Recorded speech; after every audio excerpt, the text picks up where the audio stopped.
O pianista, compositor, produtor e arranjador André Balboni está lançando Satie for Lovers e Música Mobília, dois álbuns dedicados à obra do pianista e compositor francês Erik Satie, que viveu entre 1866 e 1925, um importante nome da música do começo do século XX. Atuante no cenário da vanguarda parisiense daquele período, Satie foi o precursor de movimentos artísticos como o minimalismo, a música repetitiva e o teatro do absurdo. André Balboni é músico e estudioso da relação entre a música e a filosofia. Trabalha como professor, produtor musical e compositor de trilhas para filmes, documentários e espetáculos de dança. Música Mobília traz André Balboni ao piano solo, enquanto que em Satie for Lovers os arranjos são os jazzísticos do próprio Balboni, que também está ao piano, e com acompanhamento dos músicos Richard Firmino ao trompete, Paulo Bira no baixo e Bruno Iazzi bateria. Bom dia, André. Bom dia, Teca. Agradeço estar aqui para poder falar com o pessoal da cultura e poder divulgar esse trabalho tão importante para a minha carreira. Muita alegria para a gente te receber. Enfim, são dois álbuns, como eu disse, dedicados ao compositor francês. A gente podia começar por aí. Por que Erik Satie? Boa pergunta. Na verdade, o Satie, ele apareceu na minha vida quando eu ainda era um guitarrista. E eu fiquei muitos anos tocando guitarra e conheci a obra do Satie através de uma amiga. E foi muito interessante porque, ao ouvir as primeiras notas da Gnosiene número 1, eu tive a impressão de começar a vida, que a vida estava começando para mim. Sabe aquelas coisas que a gente ouve e que a gente começa a perceber que não conhecia muito bem a vida ainda? Então, acho que a obra do Satie tem essa qualidade, assim, de trazer um lado mais misterioso da vida.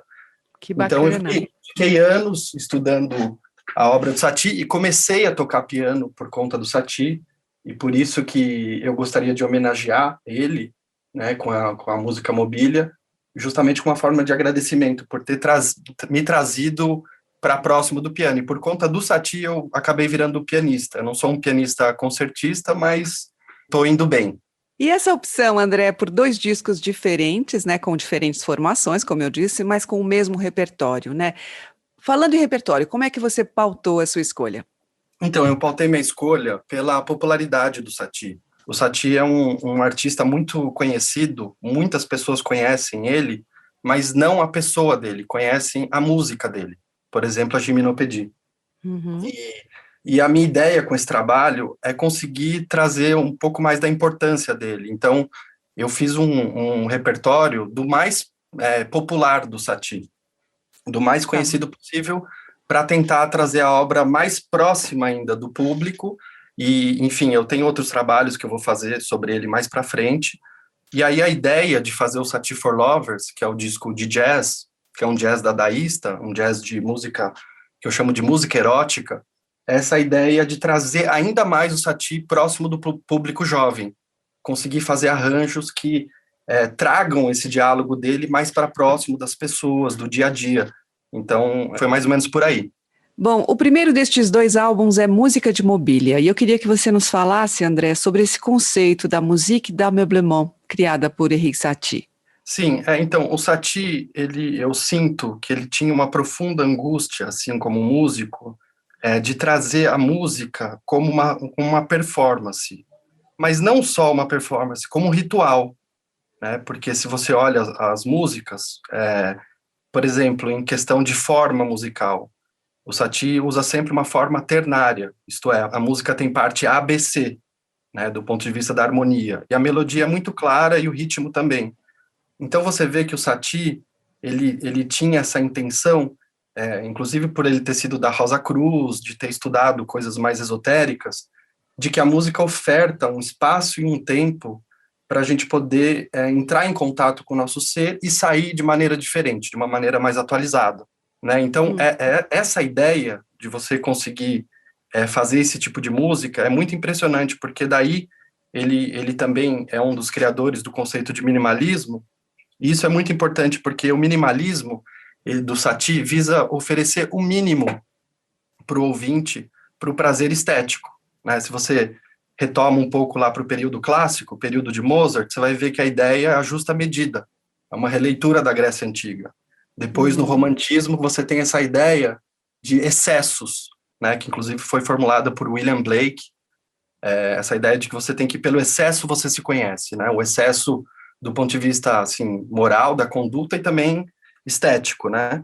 E o Satie foi o primeiro naquela corrente onde a música tinha atingido o máximo de virtuosismo, né, com Beethoven, Chopin, depois Wagner, e ele é o primeiro a ter essa elegância de conseguir oferecer o mínimo para o ouvinte ter esse prazer estético, prazer auditivo.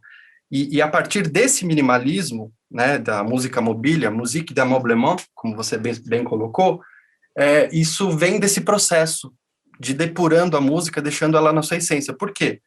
Porque quando você tem a música nesse estatuto do Satie, fica muito mais fácil de você ter a convivência empática entre, por exemplo, audiovisual, que é a música a trilha sonora de cinema, né? Tá. Então eu Uhum. acho que o que me norteou nesse processo foi essa ideia da música como performance, essa coisa que a gente pensa a música como um ritual, e também essa proposta do minimalismo, onde você oferece o mínimo. E isso é parte fundamental da música do Satie e parte fundamental do que ele mesmo cunhou, o conceito de música mobília. E por isso que eu nomeei com esse título, porque isso funciona muito bem. A música do Satie é uma música que ela pode chamar muita atenção, mas ela pode muito bem se misturar com os ruídos e tá dentro desse campo da música urbana, da música das grandes metrópoles, né? E na sua época, né, com esse conceito, ele acaba por romper, né, com os modelos vigentes, não é isso? Exato, exato, porque você tem aquela máxima délfica, né? Nada em excesso, que vira justa medida lá no aristotelismo. Isso vai Uhum. passeando pela história da arte, história da estética, tem grandes atualizações, e o Satie é um dos primeiros a enfrentar isso. E ele enfrenta com muito sofrimento, com muita angústia. Ele sofreu muito, né?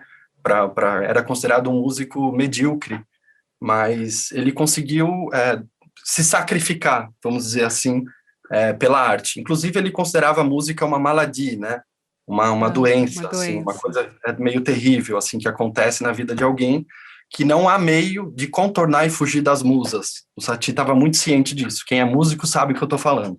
E falando agora de Satie for Lovers, né, que é o segundo disco, essa leitura que você faz em estilo jazzístico da obra do compositor. O que que você buscava em termos de sonoridade? Fala um pouquinho dos arranjos e também da formação que você Sim. pensou.